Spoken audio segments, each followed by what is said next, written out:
குலம் தரும் செல்வம் தந்திடும் அடியார் படுத்துயர் ஆயனவெல்லாம் நிலம் தரும் செய்யும் நீல் விசும்பாருளும் அருளோடு பெருநலம் அளிக்கும் வளம் தரும் மற்றும் தந்திடும் பெற்ற தாயினும் ஆயன செய்யும் பெற்ற தாயினும் ஆயன செய்யும் நலம் தரும் சொல்லை நான் கண்டு கொண்டேன் நாராயணா என்னும் நாமம்.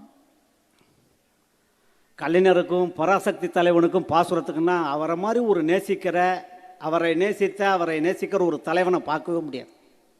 நம்ம சித்தாந்தம் வேற, கொள்கை வேற, பாணன் பிராட்டப்பு அவரது வேற. இங்கே என்னுடைய சகோதரர் மணி சொன்னதை போல விமர்சனங்கள் இல்லாமல் ஒரு மதிப்புரை என்றால் அது போலியானது, அது ஒரு வஞ்ச புகழ்ச்சி, அதில் ஃபேக். அது ஒரு 100 ஆண்டு கண்ட ஒரு தலைவன் திருக்குவளை எங்கேயோ சூரியன் கண்விழிக்காத ஒரு கிராமத்திலேருந்து அடக்குமுறைகளுக்கும் ஒடுக்குமுறைகளுக்கும் எதிர்கொண்டு 13 வயசில் தோளில் போட்டுக்கிற தூண்டை இடுப்பிலே கட்டி கொண்டு அவர்களை பார்த்து கரம் கூப்பிய பொழுதுதான் நன்னூல் சுயமரியாதையை சுடர்விட்டு எழுந்தது. அந்த இனத்திற்காக, தமிழ் மக்களுடைய உணர்வுக்காக, அங்கீகாரத்திற்காக, அந்த சுயமரியாதைக்காக தன் வாழ்க்கை முழுவதும் ஒரு பயணத்தை தொடர்ந்த ஒரு அற்புதமான தலைவர். இவங்கள மாதிரி நான் அரசியல் சட்டமன்றம் அதெல்லாம் இல்லை. அவர் எப்படி இந்த சமூகத்தை, தலைவர்களை நேசித்தார்.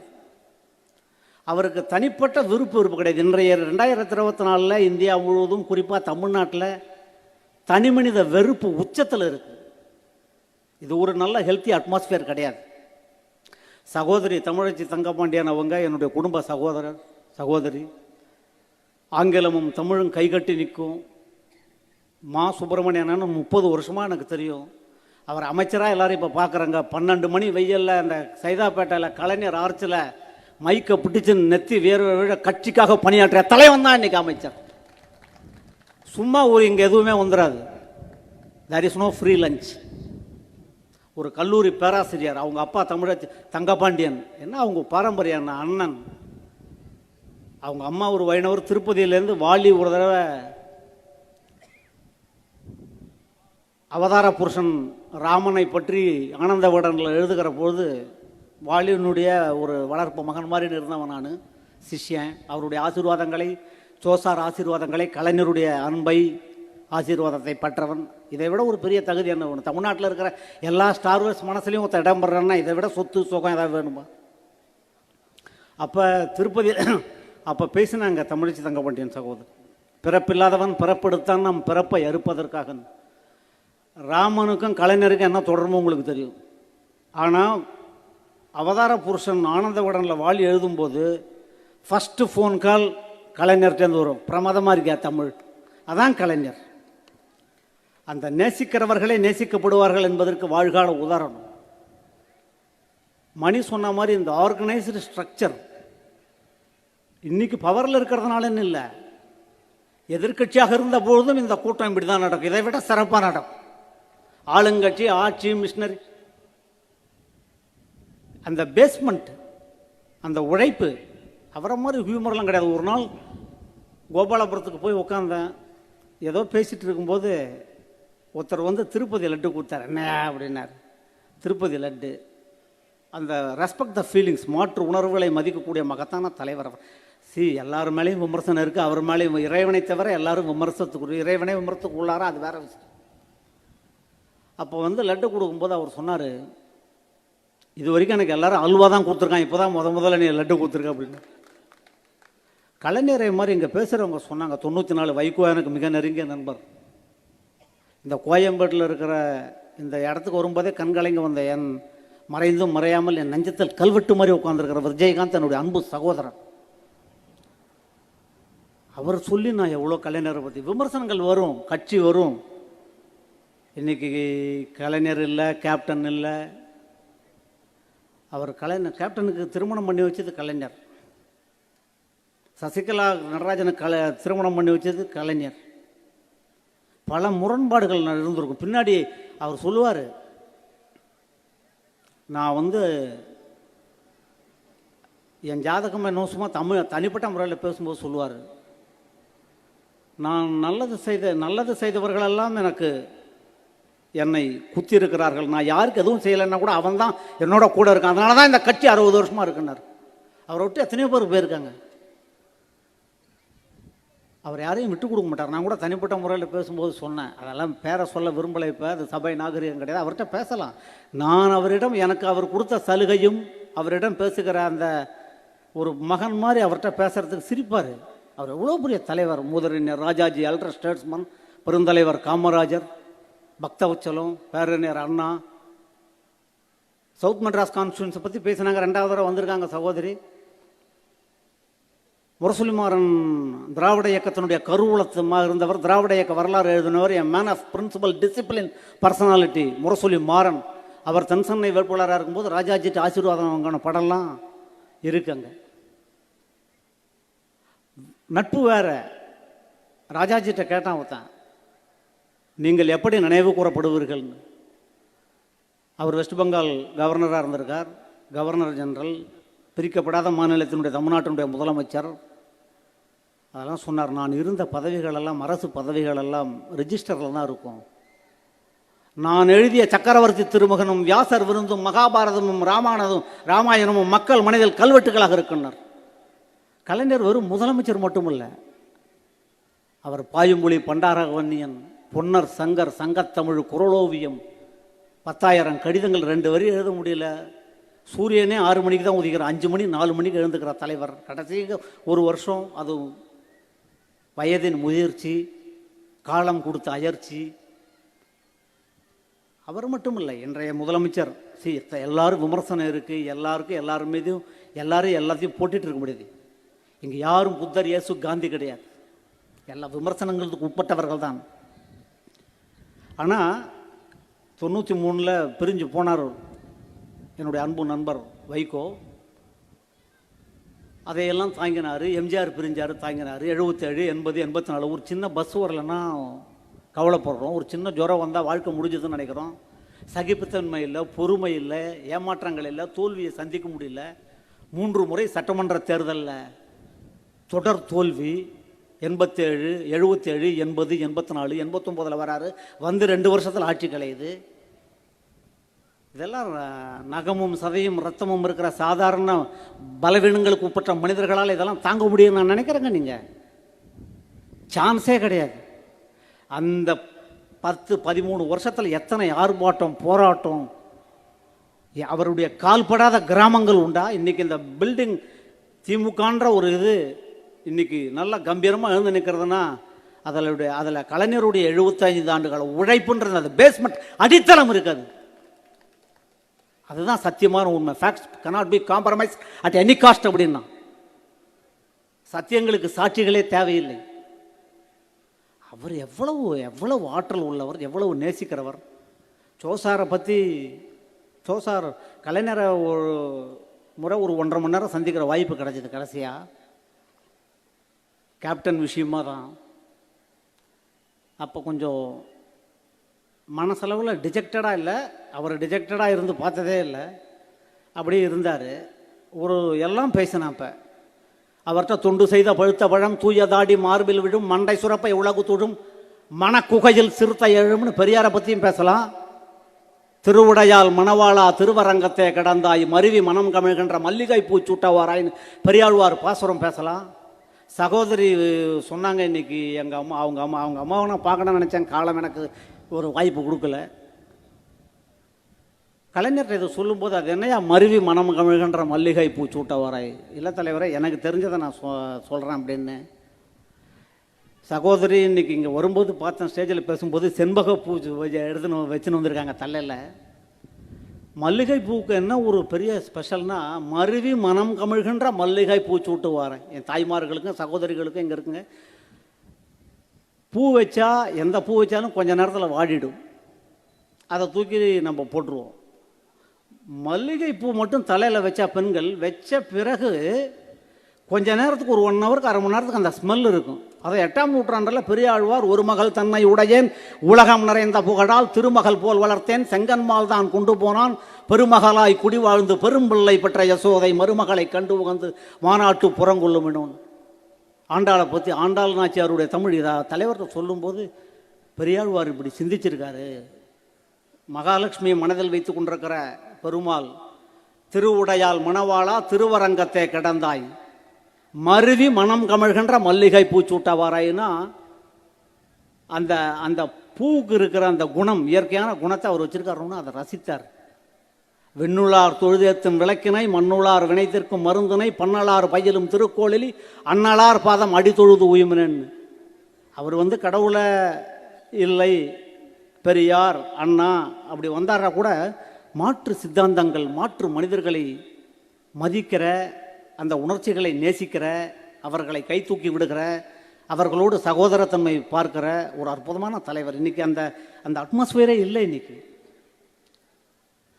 இன்றைய முதலமைச்சரை பற்றி சொல்ல வந்தது மறந்துட்டேன். நான் வேற எங்கேயோ போயிட்டேன். கலைஞரிடமாவது ஒன்று கற்றுக்கிறார். நான் எதையும் அரசியல் உள்நோக்கு அரசியல் பேச வரல. இது ஒரு பத்திரிகையாளர் அரங்கம். அரசியல் பேசுவது என்பது என் வேலையும் இல்லை. அதனால தான் ஆன்மீகம் ஒரு பேலன்ஸ் ஆஃப் பவராக இருக்குது. வைகோ 94 போயிட்டார். இப்போ 2024 திராவிட இயக்கத்தினுடைய மிகப்பெரிய போராளி வைகோ. அவரை மாதிரி ஒரு தமிழ்நாட்டில் கலைஞரிடம் உழைப்பை பெற்று தமிழ்நாட்டினுடைய பிரச்சனைக்காக கருவேலமுல்லேருந்து மீத்தேன்லேருந்து ஈத்தேன்லேருந்து மதுவுக்கு எதிராக, போதைக்கு எதிராக, காவிரி பிரச்சனைக்கு எதிராக, நீர் எல்லாத்தையும் அவர் மாதிரி நடந்தவரெல்லாம் கிடையாது. உண்மையை பேசணும் நம்ம. ஆனால் கடந்த நாட இந்த தேர்தலில் திருச்சியில் சுயேட்சை சின்னத்தில் நிற்கணுங்கிறார். இன்றைய முதலமைச்சர் நினச்சிருந்தா திடீர் எலெக்ஷன்லாம் ஆரம்பிச்சாச்சு, ஒரு மாதம்தான், இனிமேல் புது சொன்னம் எலெக்ஷன் கமிஷன் கொடுத்து வெத்துப்பட்டியில் கொடுத்து அது எதுக்கு ரிஸ்க்கு, வேண்டாம் நீங்கள் இதிலேயே நில்லுங்க அப்படின்னு சொல்லாமல், நான் கேள்விப்பட்ட வரையில் அந்த திருச்சி அமைச்சர் KN நேரு அந்த செயல் வீரருக்கு ஃபோன் பண்ணி, வைகோவின் மகன் எப்படியாவது கண்டிப்பாக பல லட்சம் ஓட்டுகளை வெற்றி பெற்று சென்னைக்கு அழைத்து வர வேண்டும் என்று சொன்னார்னு சொல்லி கேள்விப்பட்டேன். உதயசூரியனில் இல்லாமல் அந்த வெத்துப்பட்டி சின்னத்தில் நிற்க வச்சார். அதுதான் கலைஞரிடமிருந்து அவர் பெற்றிருக்கிற முதிர்ச்சி, அரசியல் பயிற்சி. நம்ம மனசில் அவர் நினைச்சிருந்தா அவர் இன்னைக்கு கொடுக்குற இடத்துல இருக்கார். இன்னைக்கு இதுதான் நிலைமை. அதனால் அது அந்த அந்த வழி வழி வந்த வாழையடி வாழ வந்தா இதுன்னு கலைஞர் என்ற இதே சோசாரை பற்றி சொன்னார். சோசார் பற்றி எவ்வளோ பேர் பேசுகிறாங்க. எனக்கும் அணுக்கமான தலைவர் அவர். ஒரு முறை அவரோட CIT நகரில் பேசிகிட்டு இருக்கும்போது அவன் ராஜாத்தி அம்மாலாம் காஃபி கொடுத்துட்டு போயிட்டாங்க. கனிமொழி சகோதரியும் பக்கத்தில் போயிட்டாங்க. அந்த நித்யா உதவியாளர் அவரும் போயிட்டு கர்டன் போட்டு போயிட்டாங்க. கலைஞருக்கு கொஞ்சம் காது, ஏன்னா வயதின் முதுமை, காது லைட்டாக அதுன்னு கிட்ட வாயா அப்படின்னு சேரை பிடிச்சி இழுத்தாரு. இப்போ நினச்சாலும் கண்ணில் தண்ணி வருது. என்ன நேசிக்கிற தலைவர் அவர். என்னையா அவரை பார்த்தியா, சோசாரை பார்த்தியான்னாரு. நேற்று கூட பார்த்தேன் தலைவர். என்ன ஏன் கடைசி காலத்தில் பேரை கெடுத்துட்டார் அப்படின்னார். இது எதுக்கு நான் சொல்கிறேன்னா, இது சொல்லக்கூடிய இதில் ஆஃப் த ரெக்கார்டு. இது எனக்கும் அவருக்கும் முன்னது இன்றைக்கி சோசார் இல்லை, அவர் இல்லை. மியூசிக் அகாடமிலையும் காமராஜர் ஹால்லையும் திமுகவிற்கு ஓட்டு போடாதீர்கள் என்று கம்பீரமாக சொல்லிவிட்டு அடுத்த நாள் காலத்தால் கோபாலபுரத்தில் அப்பாயின்மெண்ட் கேட்டால் கொடுக்குற தலைவர் கலைஞர், சந்திக்கிற மனிதர். உலகத்தில் எங்கேயாவது நான் நீ வரவே கூடாது, நீ இருக்கவே கூடாதுன்னு சொல்லிவிட்டு அடுத்த நாள் காலத்தால் வீட்டுக்கு போவோமா? ஆட்டோவில் ஆள் அனுப்ப மாட்டான். நான் ஜென்ரலாக இருக்கிற நியாயத்தை சொல்கிறேன். 8 மணிக்கு அப்பாயின்மெண்ட். ஏனென்றால் சோவை பற்றி இவருக்கு தெரியும், கலைஞரை பற்றி அவருக்கு தெரியும். ஒரு புரிதல், அண்டர்ஸ்டாண்டிங். அந்த பண்பாடெல்லாம் இன்றைக்கி இல்லை. அப்போ கலைஞர் சொல்கிறாரு, கையை இறுக்கமாக பிடிச்சார். இப்படி பிடிச்சிட்டு, ஏன் கடைசி காலத்தில் பேரை கெடுத்துட்டார். அப்போ வாழ்ந்த சோவனுடைய ட்ராக் ரெக்கார்டை பார்க்குறாரு. 50 வருஷமாக எத்தனை நாடகம் போட்டிருப்பார் ஜெயகாந்தனோடும் கண்ணதாசனும் அவரோடும். அப்போ ஆரம்பித்த அந்த அரசியல் பயணம். முன்னாள் முதலமைச்சர் புரட்சி தலைவி துணிச்சலுக்கு பெயர் போனவர், அவருக்கும் சோக்கும் இருந்த அந்த நட்பு. கலைஞர் எதை வேணாலும் பேசலாம். அந்த அம்மாவுக்கு பிடிச்சது சின்சியாரிட்டி, உங்களுக்கு பிடிச்சது சீனியாரிட்டின்னு. அப்புறம் கொஞ்சம் 2-3 விஷயம்லாம் பேசினேன் பர்சனலாக. அதெல்லாம் எழுத முடியாது. எழுதிதான் நான் வீட்டுக்கு போக முடியாது. இப்போ பேசினா தலைவர்கிட்ட சொன்னேன், நீ பாட்டுக்கு சொல்லிட்டு போயிடுவார், ராத்திரி ஓன் அழுவாயா அப்படின்னார். எதுக்கு ஒருத்தரை கைட்டுண்டே அழுதுன்னு இருக்குங்க. சீனியாரிட்டி 80, 90 எல்லாம் புது ரத்தம் பாய்ச்சணும் நீங்கள் தானே சொல்கிறாங்க. எல்லாம் ஜென்ரலாக பேசிட்டு, ஜென்ரலாக எதை வேணால் பேசலாம். உனக்கு என்னையா நீ பாட்டுக்கு பேசிட்டு போயிடுவேன், ஒரு பாசரம் கீசரம் படிச்சுடுவேன். நாளைக்கு காலத்தில் ராத்திரி நான் தான் பதில் சொல்லணும். யாரையும் விட்டு கொடுக்காம. அந்த மிடாஸில் சசிகலா போயஸ் கார்டன்லேருந்து வெளியில் போன நேரம் சோசார் தான் பார்த்துக்க வேண்டிய சூழ்நிலை. இல்லை ஒரு பெரிய அரசியல் 50-60 வருஷம் அரசியல் தலைவர். இதெல்லாம் என்கிட்ட சொல்லணும்னு அவசியம் இல்லை. என்னுடைய நேர்மை. நான் இன்றைக்கி தான் இந்த மீட்டிங்கில் பேசுகிறேன், அதுவும் தலைவர் 100ஆண்டு விழாக்காக. இதை பேசலைன்னா உண்மை செத்துரும். உண்மை செத்துதுன்னா பொய் அதிகமாக வரும்.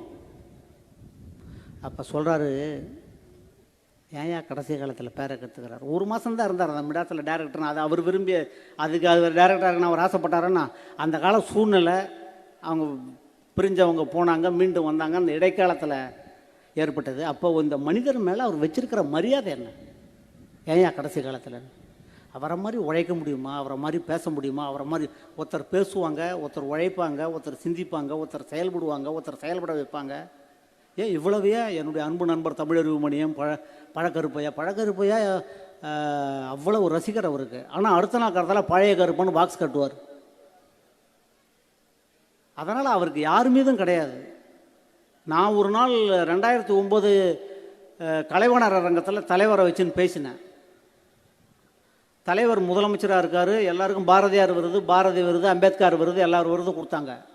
அன்றைக்கி அண்ணா இன்றைக்கி இல்லை, பருதி அண்ணன் தான் அன்றைக்கி அமைச்சர், செய்தித்துறை அமைச்சர். 2009 ஜனவரி 15 எல்லா விருதும், எல்லா யூனிவர்சிட்டி ப்ரொஃபஸர்ஸு, எல்லாம் பெரிய பெரிய எல்லாம் இலக்கிய ஜாம்பாவான்கள், சிலம்புலி செல்லப்பன், என்டையர் மினிஸ்டர். 2009 கேபினெட் நடந்துட்டுருக்கு, தலைவர் முதலமைச்சர்.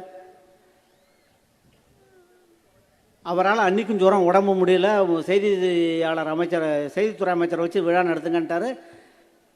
அவரால் மனசு கலைவாணர் ரங்கத்தில் இருக்குது, உடம்பு கோபாலபுரத்தில் இருக்குது.